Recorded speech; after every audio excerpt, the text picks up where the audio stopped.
This episode of Chat and Chew is sponsored by 30 and 2 CPR. Unfortunately, we don't always know when tragedy will strike.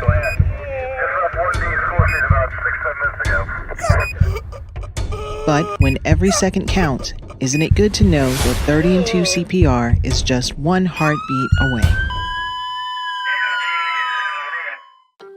Our qualified instructors are standing by to provide you and your staff with the training you need to meet emergencies head on. Visit our website at www.30and2cpr.com or call us at 919-923-6055 to schedule your training event today.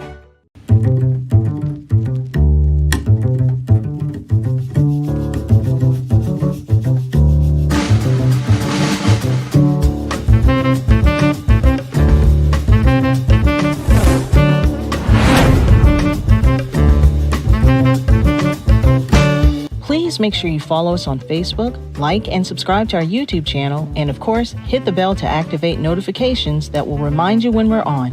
Please be sure to leave us a comment to let us know how we're doing. We'd love to hear from you.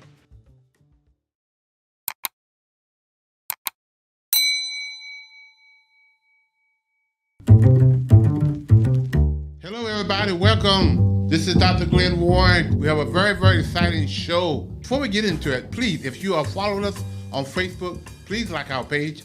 If you're on YouTube, hit that little share button and follow us. We have a very exciting show. We're going to be talking about the panelists, about the summit we had a couple of days ago, the purpose of fatherhood. I know some of you are watching while you're eating your dinner, so let's chat and chew while you do. I really have some very, very exciting guests that I want to bring, and I'm going to introduce them briefly. But we on this topic again about fatherhood that is dear to my heart. And we had a summit, as we all know, and we had some very, very good conversations. And today I want to follow up again with those conversations. So our guest is Bishop Harvey Spencer, my dear friend. He's the pastor of the church. And then my dear friend, Dr. Terrence Ruth, and also my son, G. So I want them to really just introduce themselves real briefly, and before we really get into the detail. I met Bishop Spencer a few years ago. A friend of ours introduced each other to ourselves, and we've been kind of working together for the last, 10, 12 years now? 12 years, yes. That's about 12 years. Yeah. So tell us a little bit about yourself and tell us who you are. Well, I'm Bishop Harvey Spencer, founder of Greater Love Church and founder of Love in Action. We're right down the street here in the city of Raleigh.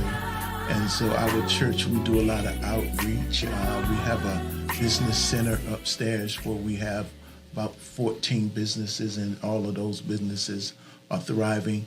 And, our concept is, you can give a man a fish, he eat for a day.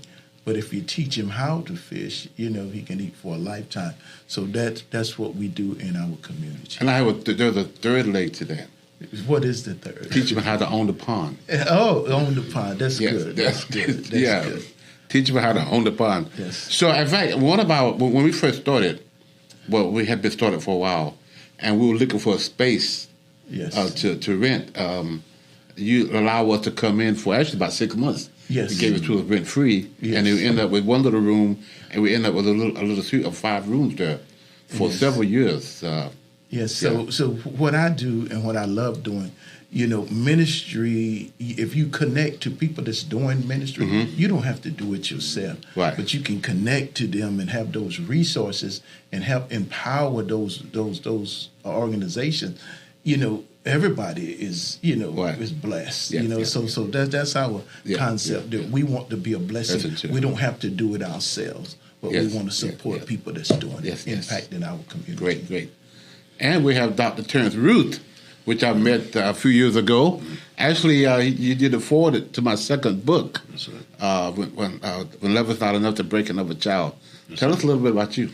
Yes, I'm a professor at NC State University. Okay. I'm in the School of Social Work and Africana Studies. Okay. But I have a personal passion for fatherhood, and particularly the future of fathers. Right. The next generation, how will we see fathers? And then if we zoom in a little closer, Black fathers. And so I lost my father to cancer, But I learned so much in his life that it's allowed for me to reflect in my own childhood and in my son's life, who's 9. So it's just a personal passion of mine to live in this topic. How old were you when your father passed? So I graduated my bachelor's, and he was diagnosed with prostate cancer. I graduated my PhD, and he died that next year. Wow. So 2014, he passed Sorry on. to love it, yeah. All right, cool. So, and the next one is my dear son, my oldest son. We call him G. I don't think he liked the name Glenwood. Not a fan of it. All right, I'm G. Like I say, I'm Dr. Warren's oldest son. I'm the operations manager here at Fathers Forever. I run his day-to-day operations when it comes to our 5 transitional houses. I'm also a master barber. I've been barbering going on 16, I think July makes 16 years. I'm the owner of Sharp Image Grooming and soon to be purchasing the second barbershop. So I use the barbershop to, one, cut the guys who come in our program and use it as an opportunity to talk to them, encourage them. And I just recently got my certification to be a life coach. So we'll be doing some work with that in the near future. Yeah. So I wanted to welcome all our guests to our guest audience. So today we really want to talk about fatherhood as we do. We put together a summit that we're going to be doing on a quarterly basis. Our goal is to have them done once a month, but right now we're doing it on a quarterly basis. And the first one was done in St. Paul, North Carolina, Christ Worship Center, Pastor Ricky Harrell. We did it in October. And so my friend, Pastor Bishop Spencer, we did our second one, which was January the 27th, last Saturday, of the summit. And we want to talk about the summit. At the same time, we're going to go into some more information about fatherhood. And so as we dove into the summit, we had a round table, and then you came up and did the speaking on fatherhood as well.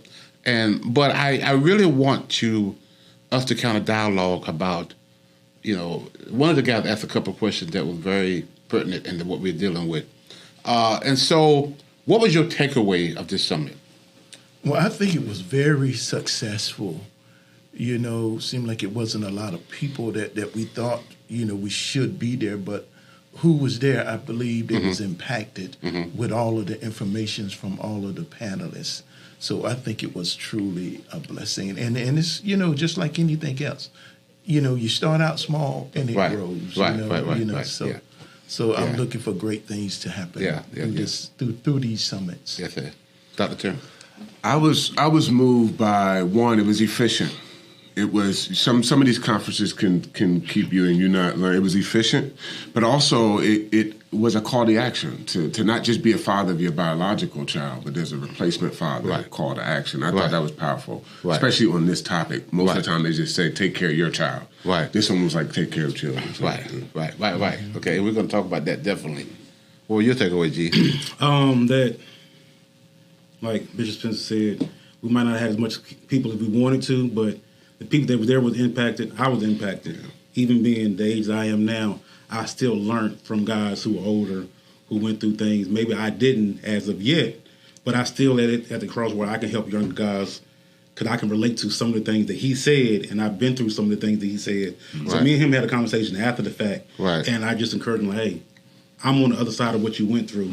Right. I'm telling you can get there. You just got to push through. Right. Don't give up. Just keep pushing through. Right. Yes. Men in general, we need a place where we can come together and vent and talk. We need to be a part of something that's bigger than ourselves. Mm-hmm. That's why we call the Dallas Cowboys our team. You call it, because we want to be a part of something that's bigger than we are. And so as men, we don't just get together and like women do and go to the beach and hang out in a room and read books all day. We got to be doing something. And so with that in mind, when fathers get together and talk about things that we need to empower one another, one of the words that we use a lot now, and it's empowerment and then equipping. But empowerment is just as important to me. It's just as important as the word equipping, because empowerment means there is an emotion connected to it. The confidence, the courage to do the right thing. So our goal is to empower fathers and men to equip them and then get them to engage. Mm-hmm. And because a lot of times men are not going to come to a fatherhood program on their own.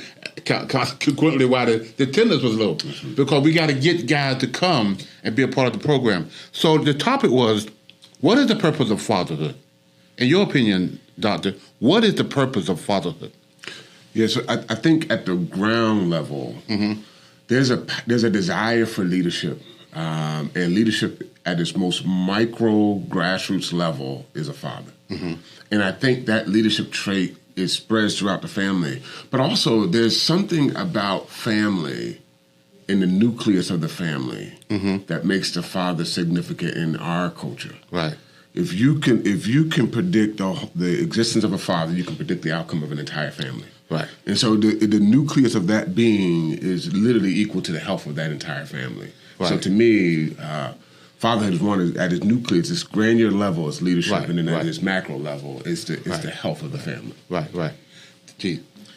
I would say raising the next generation, raising men. I say this all the time. I'm in the business of raising men. I have two sons, one 18, one 5. I have 2 other nephews.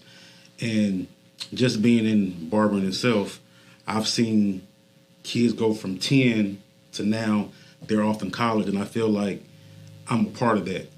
Raising men, okay, I give them encouragement. I give them the love that they don't need. Especially with ones who don't come in with a single mother, who don't have that fatherhood, that father figure in their life. I get phone calls from single mothers all the time. Can you talk to my son? Yeah, this is what I'm here for.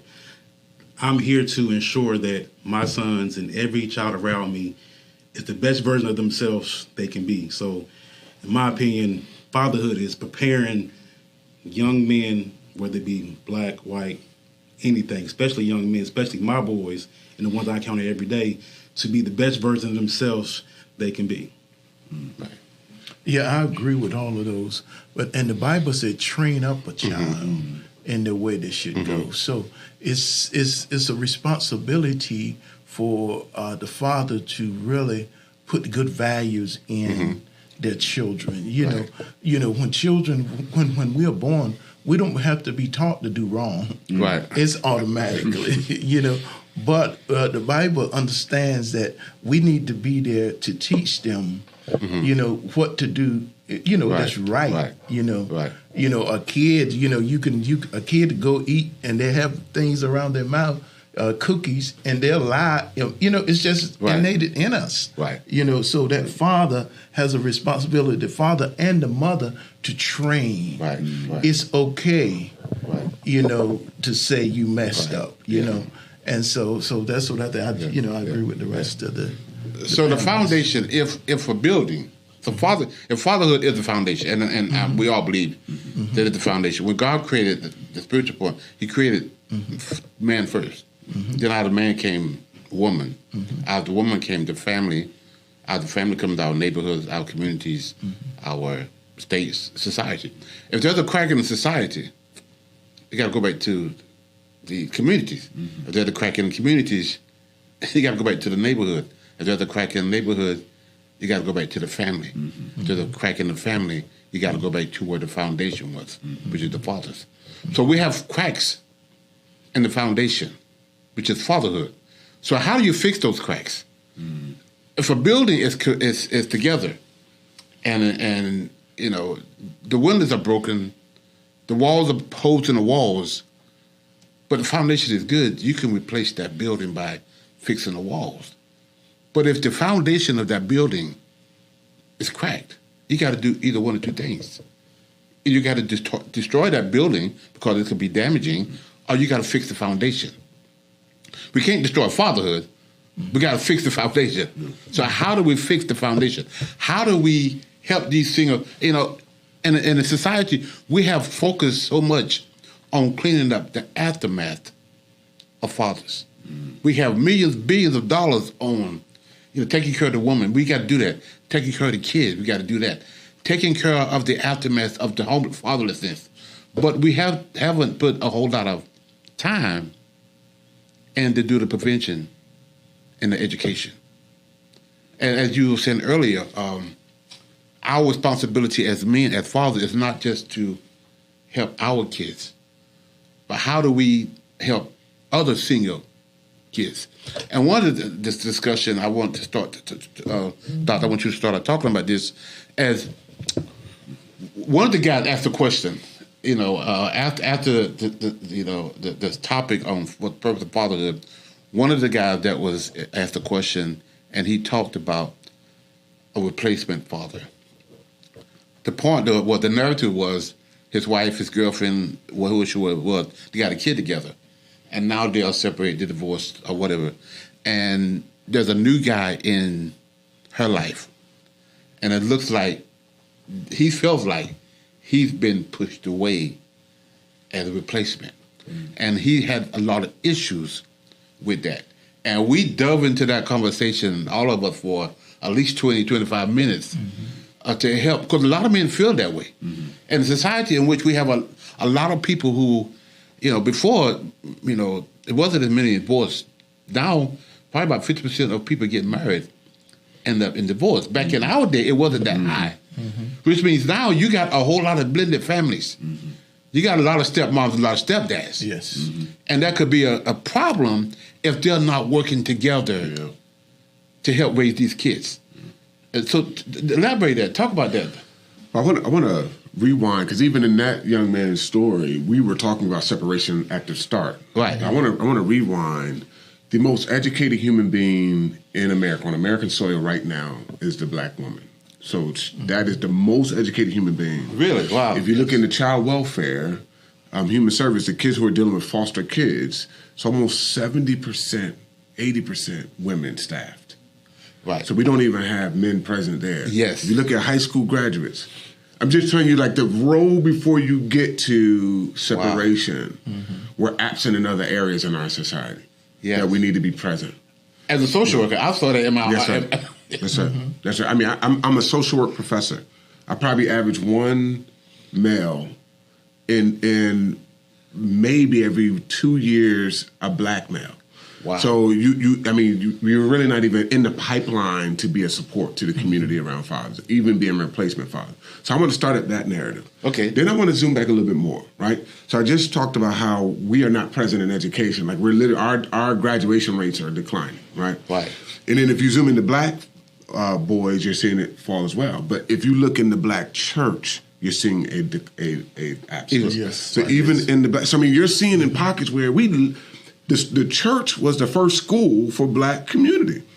That pastor was historically a male. Right. And that was usually the most educated person in society. Right. So we would go and learn at the school or the church house from the pastor. Right. That would be now we're seeing an absence in that space, and we're seeing an absence in education. So I want to start there, because there's a much larger narrative around how do we be present, much more broader. Right. If you zoom into this guy's life, there's phases. There's his stage where he's older and trying to engage his ex and his child, and then there's like services like foster care, like while they're in high school. Then there's like the first 1,000 days that we talked about before. Right. I think there's 3 phases. The very early phase, the first 1,000 days, I don't hear a lot of language around that time. No. I don't hear that at all, especially at birth. When the child is born, they said the father being present in that hospital is a game changer. Really? And so the after the hospital, after the 1,000 days, you have programs like this where somebody's mentoring, and so we need more of those. And then you have programs like yours where you're dealing with grown men who are trying to engage. I think the whole spectrum needs to be invested in and need to be supported.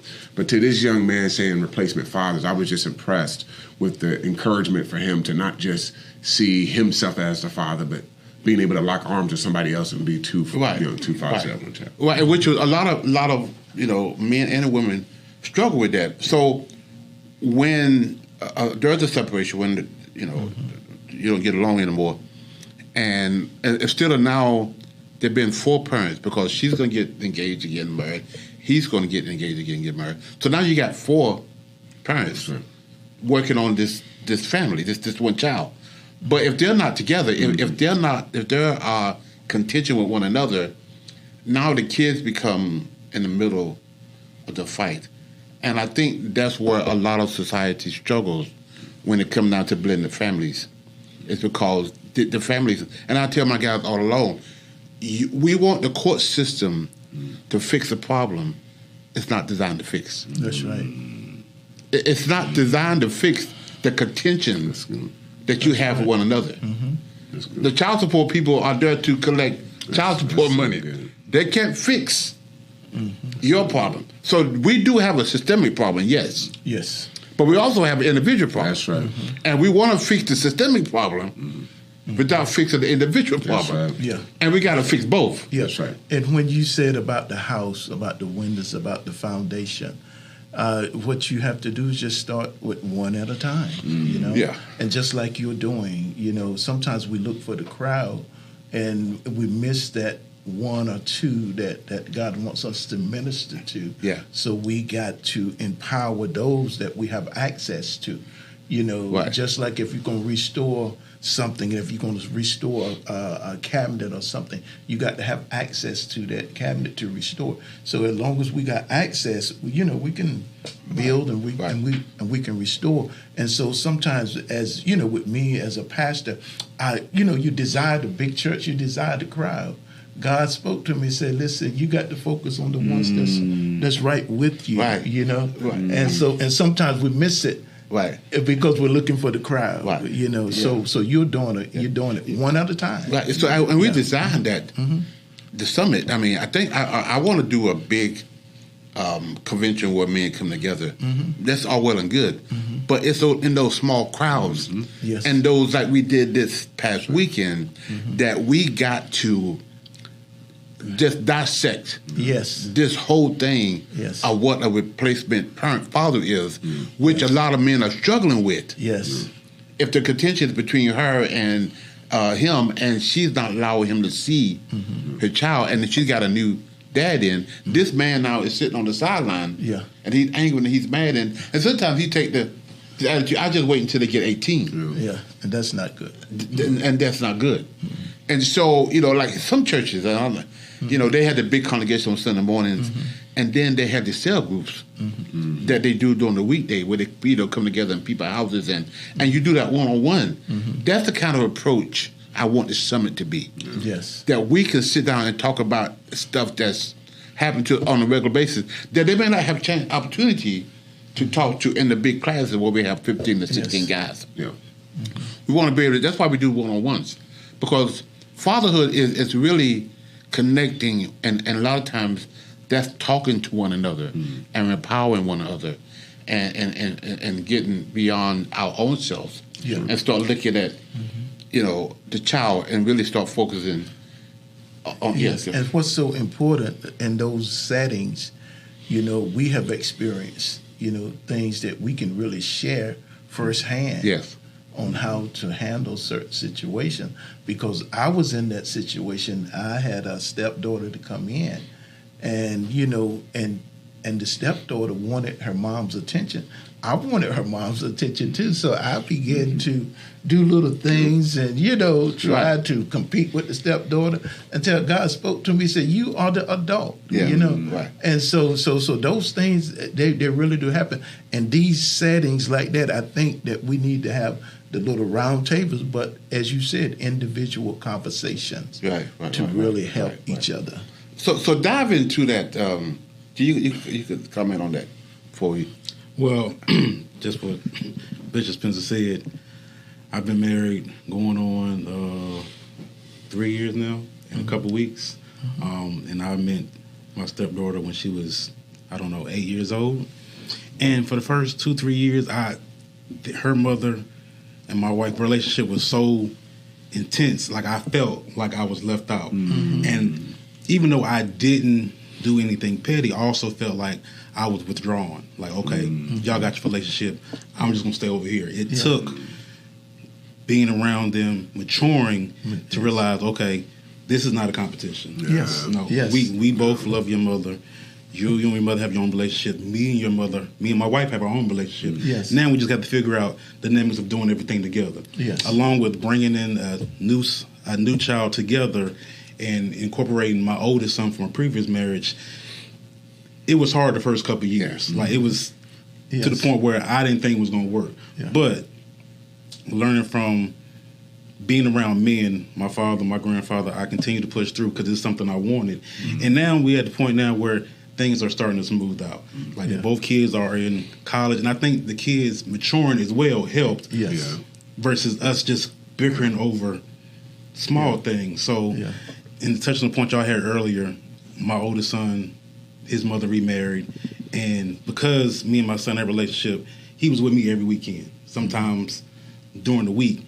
By the time she got to the point where she was remarried, I had no doubt that I was being replaced. I looked at it as, okay, now I got another man that we can focus on. I know her, I know his mother, so it wasn't like she was a person in the streets who I had to worry about. I knew she was going to pick somebody like me. Yes. And so long as that was the case, I was cool. I had to introduce myself to him, and I knew just from her, they had conversations about me that as a man probably wasn't true. So when men talked, he realized, you're nothing like what she said. And I said, yeah, I know. I know your wife. We was married, so I know what she gonna say. But after me and him had that conversation, and he seen how I was with my son and how I was with his wife, my ex-wife, we had no issue to the point now where every time he sees me, he feel like we best friends. Yes. I'm like, we cool. and we can shake hands and we can have a conversation in the midst of that, but we're not going out getting a drink together. So I did introduce myself. I did show that I'm there to support them and vice versa. And just overall, like Christopher has, my oldest son has, like you said, 4 parents. So he has that side, he has our side, and as a family, we always come together for anything. So he always felt supported, and I never looked at it like a replacement. So that's why I told the young man from the summit, like, you have to change your thought process. You have to change your mindset, because with that mindset, you always gonna feel that way. That's the biggest thing with black men and stigmas and everything. We have to change our mindset first. Like you said, I was trying to quote about scripture, but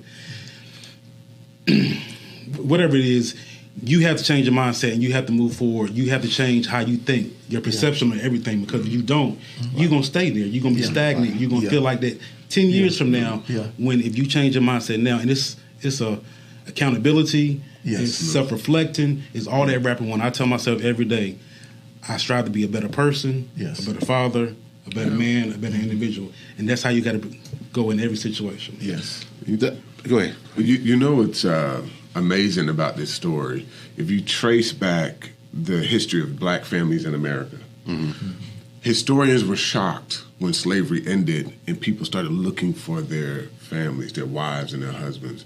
Like, they said, how did these family units survive slavery? Right. Like, how do you know where to go? Right. Like, how did y'all stay connected to where that family connection will force you when slavery is over to go and get that spouse? So we've had replacement fathers for a long time. Exactly. Wow. We used to, when we were sold off, we would say, this is your cousin. Well, it ain't your cousin. Right. Really not your cousin at all. But you're saying you're in the care of this person. The concept is not even new for us. Right. We just need to tap into the ancestral energy that we've sort of lived on in the soil. Right. But we have had family units that have survived deep trauma. Deep trauma. What I like about the season now we're in is that fathers now talk about how they feel. Yes. I wasn't used to that with my father. My father didn't say he didn't say a word. I know, right?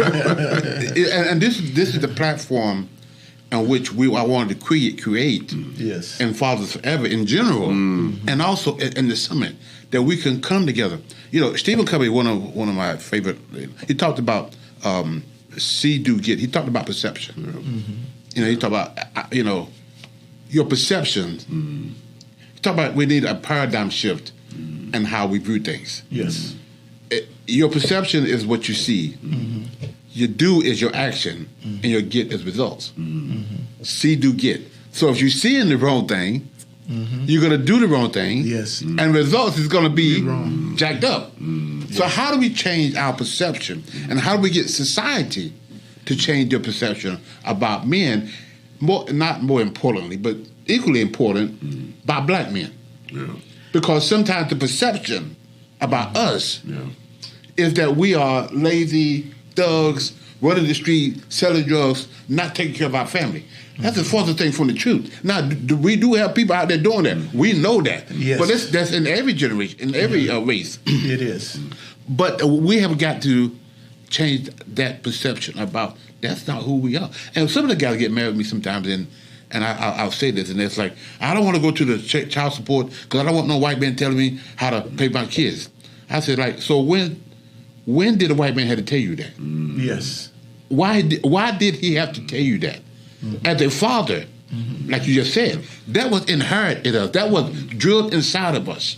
You took care of your kids. What you did on the side, you did your crazy, but you came home and you took care of your kids. The good part about that in our father, that stayed there. The other generation now, this generation that we're living in, not so much sometimes. Yeah.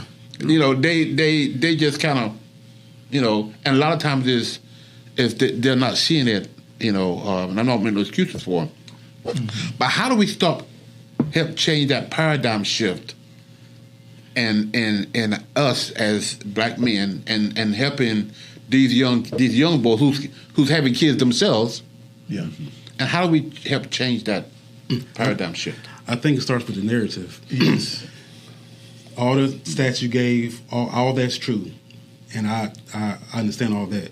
But from my point of view, I'm in a situation to where I see black men with their kids every day. All the time. 90% of my customers, even though I have single women come in, everybody comes in with themselves, with their sons, and with their stepsons. So my narrative is that black men do take care of their kids. Yes. Black men are involved. And the same way I view it, we need to figure out how to change the narrative for the world. Right. Change those numbers, Right. Yes. but let them see exactly what I see on a day-to-day basis. Right. We have men, black men, every day coming into my shop, in all barbershops, right. taking care of their kids. kids, yes. So it starts with the narrative and how we figure out how to expose my narrative and what I see to Yeah. the world and change the numbers right. that you mentioned on earlier. Right. But to your point, you have famous people now, like your LeBrons, who they love on their kids.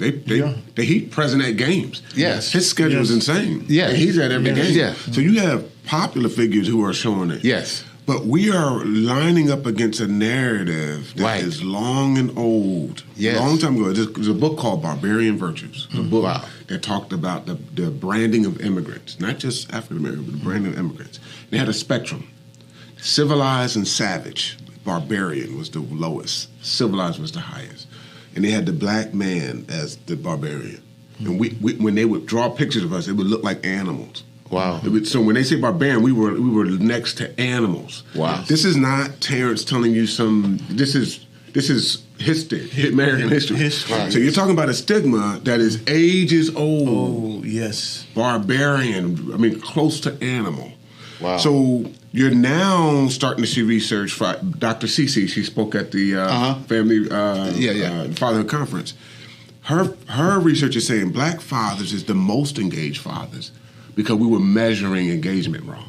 Yes. We were measuring around the table, the very Eurocentric model of what engagement. Right. But she said fathers are sneakerheads and showing their kids how to invest. Right. Fathers are, she literally was starting breaking down what engagement means. So you're starting to see the boat shift in the research world around the value of black fathers. Yeah, yeah. Okay. So explain to me, talk to me a little bit more about the 1,000-day scenario, because our summit, as well as we want to go out to struggling fathers, and we want to go out to good fathers, but we also want to go out to new fathers. Yes. Because they are just coming into this world. And those who are going to be fathers, I want to be able to tap into them about the importance of being present. So talk about that. Yeah, so the 1,000 days really centered around the pregnant mother and the mom's health in the first 1,000 days will either lead that kid to hunger or lead that kid to wellness and nutrition. Wow. The first 1,000 days can determine a lot about the kid's health. But they also said the first 1,000 days for a father is critical. We want to start engaging once the child is old enough to engage in a relationship with us. The research is saying the first 1,000 days is everything. It said that you can tell if the kid's going to own a home by how engaged you are the first 1,000 days.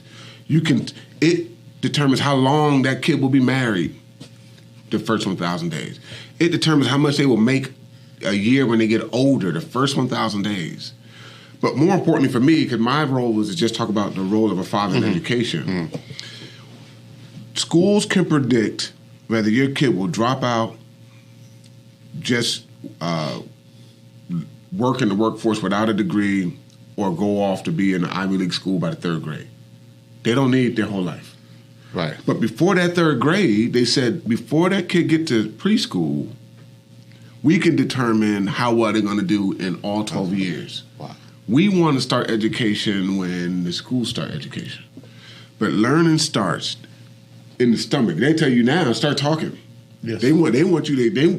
We want to hear that father's voice in the stomach. Yeah. But that first 1,000 days is critical, and most of the time it's ignored in research, conversation, dialogue. But there is a body of research. The Perry Project did a study, and it took 20 kids, and they split them into 2 evenly.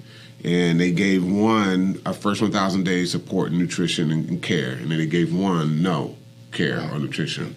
And the stats were just staggering across those lines. And they re-interviewed those kids at the age of 27. Wow. And at 27, it was night and day on all the kids. And so that first 1,000 days is when fathers need to plug in and engage. Don't wait to the end. Now, here's the real picture. The first 1,000 days is tough. The mom don't want you in there. Right. When you enter the hospital, they act like you don't exist. You can keep going. They don't put your name not on the birth certificate. Yes. You're not invited even to. Yeah. So there's a practical, difficult moment in the first 1,000 days. I want to be real about that. Yes. But that moment is critical. Yeah. Yes, and it is possible. Mm-hmm.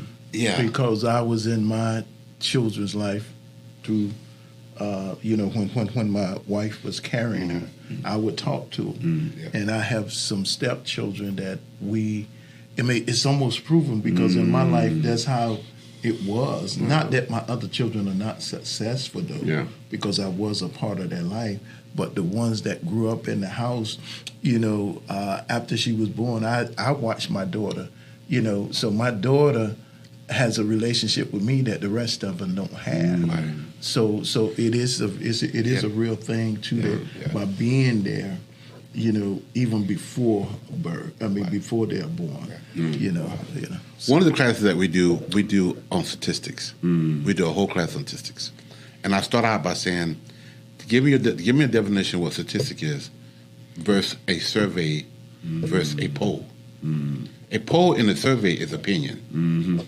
I want your opinion about something. Yes. A statistics is based on facts. So when you got 70% of high school dropouts come from fatherless home, we take all 10 of those statistics and we'll talk about, and that's the quietest class. And sometimes they walk away from there kind of angry. And I said, I'm not here to make you feel bad. I'm here for you to understand the significance of your presence or the devastation of your absence. That's the purpose of this. Yes. And so when I was, I can sure where I was at. I watched this TV program where they had a baby just born, and the baby was asleep. When the father walked into the room, the baby didn't wake up, but he started moving around. When the father left, the baby went back quiet. When the father walked back in the room, the baby started moving. Still, because there's something about a father's presence. And that's what we have got to change the narrative about us individually. Because once we change that narrative about us, it's going to spill over to society. Yes. We have to get it first. Yes. We can't let society tell us how we should feel about our kids. Even though they're saying this is wrong, I can't let that bleed into me. I got to show them that I'm responsible. And there, like G said, and we all said, there are so many responsible fathers out here, but they're not on the 5 o'clock news. That's right. That's right. So we, as we have the opportunity now. We have social media. We have opportunity to present this data, you know? And so let's do it, you Yeah, know, and yeah. you're doing it. So that's why I support you, because this is necessary.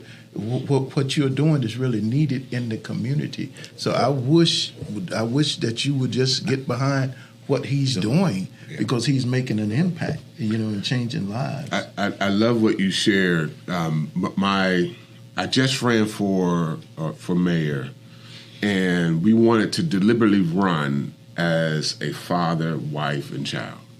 We wanted the city to see. Right. And my motto is, if I'm there, my son can be there. Yes. Right. If I'm lecturing in class, my son will be sitting right there. They call him my shadow. If I'm there, I don't want them to see tears. I want them to see a father. That's it. I don't want.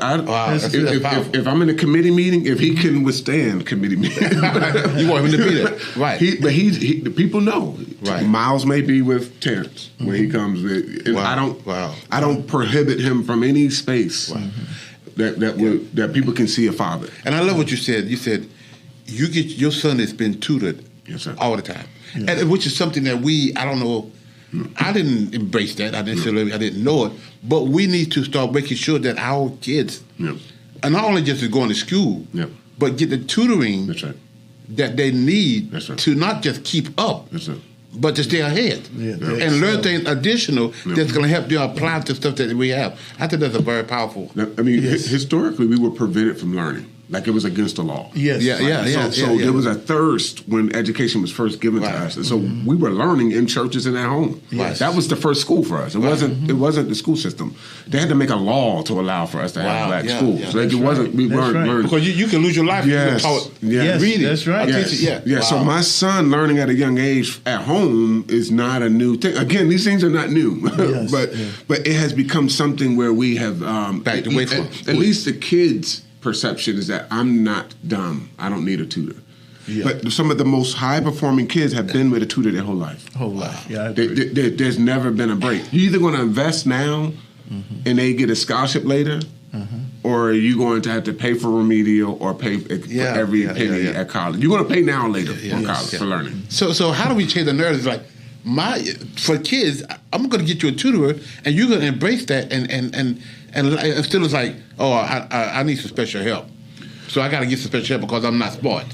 I'm always, and I encourage this for every human being. I'm always in a state of learning. My son always see me asking questions on the phone with somebody or reading, so he's watching me learn in front of him. Right. So I'm not just pushing him into a space and I'm back watching. I'm actually learning and engaging as well. I know we got to wrap up. We could be here until Jesus come back. But one of my mentors always said to me, some things are taught and some things are caught. We teach in books, but we catch behavior. Yes. If your son is watching you read, you ain't necessarily, hey, so you read this about reading. He's observing what you're doing. Yes. Leading by example. Yeah. And he's catching, this is okay. Yes. This is what I'm supposed to be doing. This is what learning is fundamental. Reading, and sometimes we don't read enough. And right now I'm trying to pick up a book, whether it's an auto book, because I want to, I'm on this quest to find out how I can really, really engage and father and get people to understand the significance of fatherhood, which means now I got to do research. I got to study. And I can find myself sitting now at my computer and be there for hours and hours doing research and come and say, man, I never thought about that. I never knew that. Time before was here, and we had a panel. And, and we had lawyers, we had... I was there that day. Yeah, that's right. She was there. But growing up, when you're smart, you're considered as a nerd, right? So we got to let our kids know it's okay to be a nerd. It's okay to be smart. It's okay to be a smart nerd. Yes. I mean, because they will label you. Yeah. Most people don't know this, but most professionals are extremely smart. That's right. Yes. That's right. Richard Sherman from That's right. Seahawks. Yes. He extremely smart. So they're starting to see it now. Right. And to your point, like if I known the first 1,000 days made a difference. What far as the tutoring is concerned, I would have did it. It makes me want to have another kid so I can do it, so I can try it now. but I can't. There ain't no more. But to that point, like, I was there the first 1,000 days for both of my sons. But the tutor part, never thought about it. And if, from a child's point of view, if they go into kindergarten knowing more than everybody else, I feel like that's going to be a confidence thing. That's to right. where they can continue to that we now going forward. Right. By I know the information 5 years ago. My youngest son will probably be more advanced than what he is right now. So that's information that we need to get out. Yes, that we need to change. That we need to change the narrative on. Yes, for some reason I did it, not knowing how necessary it was. Wow. I had my kids in preschool, over here around, and you can see how they're doing in life. They're doing real good. Yeah. Okay, so my team is telling me we need to wrap this up. I really, really thank you, Bishop Spencer and Dr. Terrence and G, for coming and I wanted it to be an open discussion, not just about the summit, but and we're going to do this on a regular basis. The whole platform of this podcast is to talk about fatherhood, is talk about issues like this that people can listen and learn and say, "Oh, I'm going to apply that principle in my kid's life." We got our grandson's in college now. So how do we get him a tutor? Our granddaughter's in college. How do we get them a tutor if they need one? Not if they need one, but just to help them. And which is what I just said. If they need one, that's right. Because that's not because that's how we think. That's right. That's it. But in addition to what they're doing, get them a tutor. That's right. Get them a tutor. Get them not if they need one, because that just came out of my mouth. That's right. Because that's how we think, which is that paradigm shift that needs to change. Because if I can change that perception, I can change my behavior, and the outcome will be different. That's right. On that note, I guess we're going to have to sign off today and start. Bishop, really thank you for coming so much, and thank you, Terrence. Thank you, and okay, thank you so much for tuning in. I really hope our broadcast has really been insightful, and tune in for our next broadcast. See you next time. Here's 3 ways you can support our Dads at a Distance initiative. Give a copy to a family member, our friend. Donate monthly, a book monthly, 5 books monthly, how many books you want to do monthly donation. Reverse book signing, your church, your business. You can make a donation go to our website at www.afatherforever.com and go to our PayPal at Fathers Forever. Our Cash App is $Fathers Forever. Make your donation today. Please include in the note section, include DAAD. Again, include in the note section DAAD.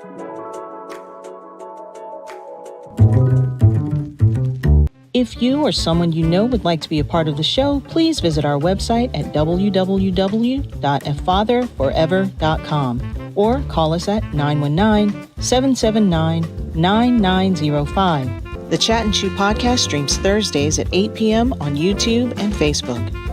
To schedule a reverse book signing or to find out more information about how you can become a part of the programs you heard us mention today, please be sure to stop by our website as well. Hello, everyone. This is Glenn Warren, founder and executive director of Fathers Forever.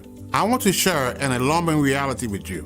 627,000 fathers are incarcerated that have kids under 18. Now, there are 56,000 moms incarcerated who have kids under 18. The reality is there are so many more fathers incarcerated than moms. This is why I Am a Father Forever book exists. Now I need your help. I am inviting you to help us get this book into as many fathers incarcerated as possible. Here's how it works. For your donation of $22, we will provide a book to an incarcerated father. Thank you in advance for helping Fathers Forever heal fathers and save families.